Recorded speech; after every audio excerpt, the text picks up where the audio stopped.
4, I think. Not even just that. The same people who argue against expanding the college football playoff, which surprisingly there are some, I don't get why they are the same ones that are calling for expanding the NFL playoffs. Like, I don't get it.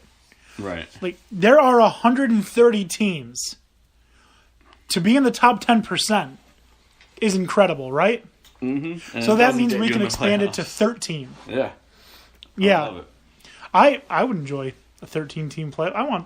I want a 24-team playoff. Like they have in FCS. 24 teams, and it's like I don't know why we don't have that when FCS has shown it happens. Yeah. When Division II shows it happens. When Division III shows that it happens. And like I get where people are saying things like, "Oh, but Division I, they're better athletes." Yeah, that doesn't mean they're any bigger. Mm-hmm. Doesn't mean they're any stronger. Doesn't mean they're better football players. And if your argument is you don't want, these guys to get fatigued, what do they think is going to happen when they reach the NFL? What do you think is happening in Division I AA, Division II, Division III? If anyone should be spared from having to play a grueling playoff season, it's the worst athletes, right? True.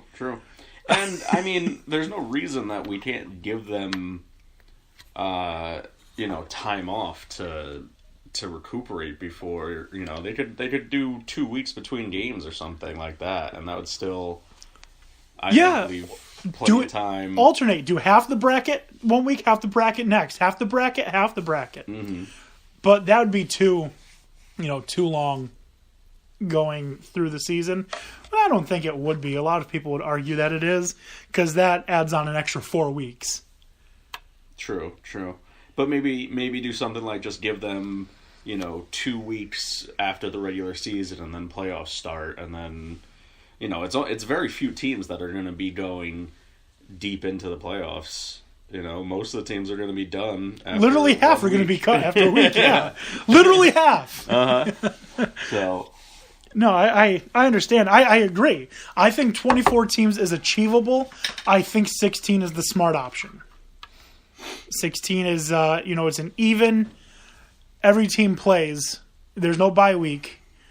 Because I hate bye weeks. I think bye weeks are one of the worst things to happen in playoffs. Because if you're, hot, if the reason you're in the playoffs is momentum, you've killed it. You've killed all momentum. That's true. And it's not good for the team to have that week off. Perfect example is the Cowboys. Every time they get a bye week, they fail. All right. So I don't know. I'm not a fan of the bye week. I'm a fan of expanding college football playoffs. But what do you think about a team who doesn't play in the national championship calling themselves the national champions? I think it's hilarious. I think it's hilarious as well. Because they did kind of get snubbed, and they have every right, to say, hey, we had a fully undefeated season. We deserved a shot. And they would have gotten a shot if we expanded playoffs. How many wins against ranked opponents did Alabama have? I think it's 0. Yeah, I was going to say, they lost to Central Florida now has Auburn. 5. Yeah. Central Florida now has 5 wins against top 25 teams. They can go toe-to-toe with anybody. Right. So, and a lot of people are saying, yo, congratulations, you beat Auburn. Auburn beat Georgia and Alabama back-to-back. Yeah. Auburn is no joke. They're not. They're literally one win away from going to the playoff, possibly winning a national championship. Yeah. They've shown they can beat, the two top teams, the two winners, and then UCF, showed that they could beat them pretty handily. It was a close game for a while, but then UCF seemed to run away with it. In another vein, how long was Miami in the discussion for going to the playoffs? Forever, for way too long. And Wisconsin beat them. Mm-hmm. All right, and let's see. Ohio State, they beat another team that was considered for the playoffs in USC. Penn State, they played Washington, who, if they had beat if they had beat USC, probably would have been mentioned. They wouldn't have gotten in, but they probably would have been mentioned for an outside chance, and then Penn State beats them. So, my question to you, is the Big Ten the best conference in football? You know the answer. Yes. They would have gone 8-0 in bowl games if Michigan hadn't messed it up. Well, I mean, they should just get rid of Michigan. Literally the one time I root for Michigan. And they mess it up. Yep.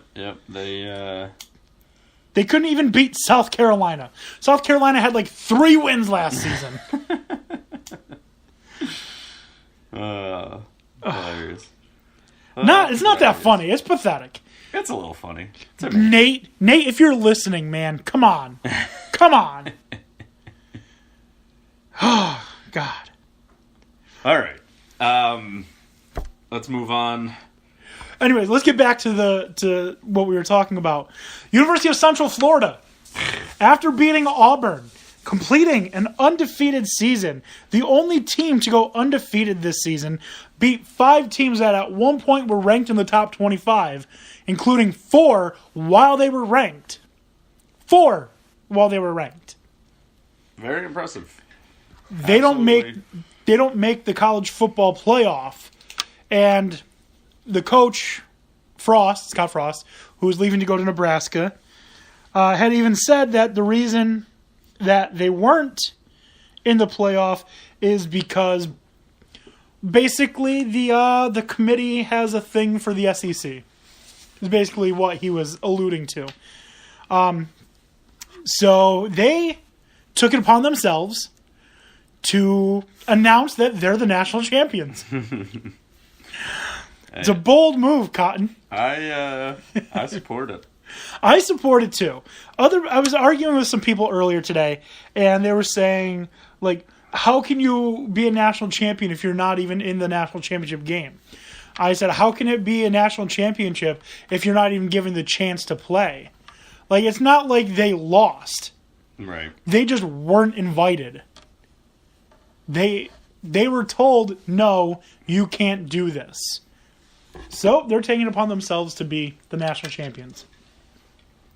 Well, I think, even though they didn't get invited to the playoff this season, if they put up a similar playoff performance next season, there's no way that anyone could possibly justify not inviting them. So they've certainly, I think, earned. There will be. I think they've earned kind of that Alabama consideration of look how good they were. So, do they get a little bit of an advantage? Whether it's right or not, I think they're going to get treated that way. They're not going to. I guarantee. You don't think so? No, because their head coach is leaving for a different school. So right there, that, looks like the school is being delegitimized. They're losing their... He is leaving? I thought he... Yeah, no, he's going to Nebraska. Considered. Nope. Why? Well, because they offered him the job, and he used to play at Nebraska. So he's a Nebraska guy. So seems like they've locked him up for... I hope he is at that school for 30 years. I hope he's coaching into his 70s at Nebraska. Because that's what the Big Ten does. We find coaches and we hold on to them. Yeah. Except for Michigan. And the bad teams like Purdue and Michigan. And Michigan. But they're not... They're going to be delegitimized because the coach... Because they're going to be losing players, because they don't play in a quote-unquote good conference, despite the fact that, there were 3 teams that all have wins over, what are they called, Power 5 conference teams. Mm-hmm. Memphis beat UCLA. I don't remember South Florida's schedule off the top of my head, but Central Florida beat Auburn. But nope, they're going to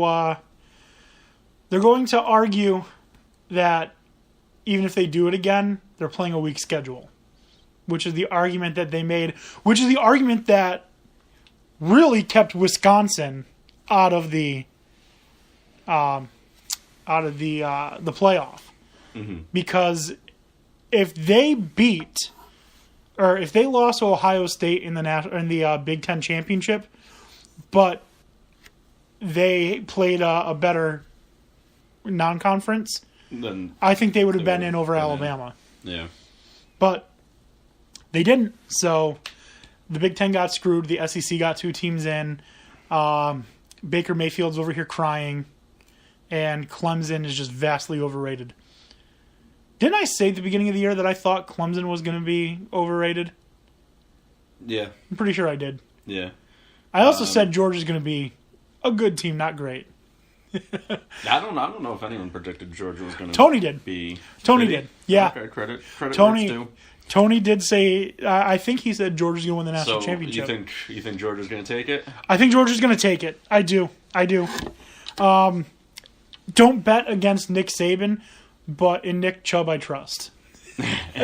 That's my philosophy. Chubb's a monster. He might be a Jet next season. Which is funny because he's not even the best running back on his team. Him and Sony Michel are so good. Yeah, so good. I'm definitely looking forward to the championship game. Definitely going to be a real defensive showing. But I think Georgia's got the better offense. I'm not looking forward to it because I'm not staying up till midnight on a Monday to watch 2 teams that I don't care about play in a meaningless championship because Central Florida's the champ. Central Florida probably is the champ, and that's why we need 18 playoffs. Even if Central Florida gets demolished by Clemson in that scenario, they deserved, just like last year, Western Michigan deserved the chance to play in the playoff. Mm-hmm. You can't keep, if the argument for why Penn State didn't get in but Ohio State did is, well, they had more wins. How can you keep the team with the most wins out? Well, they're not going to keep consistent arguments. They're just going to use whichever is convenient. Is convenient this year. So. Yep. Yeah. All right. What else do we want to talk about? I think that is all I have for college football. So NFL? Not quite yet. Not quite yet. Let's talk a little bit about the Knicks. Okay. The Knicks are actually playing right now, as we had discussed. They were putting up a good showing against the Wizards. I think they're still down 2.5. But I just want to basically voice my frustration with the Knicks. Like, they play on the road and they build up these big leads, and then the team seems to come back. And like, what is happening in that? Why are the Knicks losing after having big leads in the third, even into the fourth quarter? Well, I feel like you see that all the time with young teams, and I know you say that the Knicks' average age isn't that young, but I think their core is young, and their main starters are other than Cantor are pretty young all around, and Cantor's not that old. No, he's only like 28. I thought 27. I thought he was a little older than that. I thought he was like 29, 30. Something like that. I could be wrong. I mean, you also got Jarrett Jack. Yeah. Who's like 70. I don't consider Jack a starter. He's a placeholder for Ntilikina until Ntilikina can take over. And he is getting more minutes. I don't know if Ntilikina is going to take over.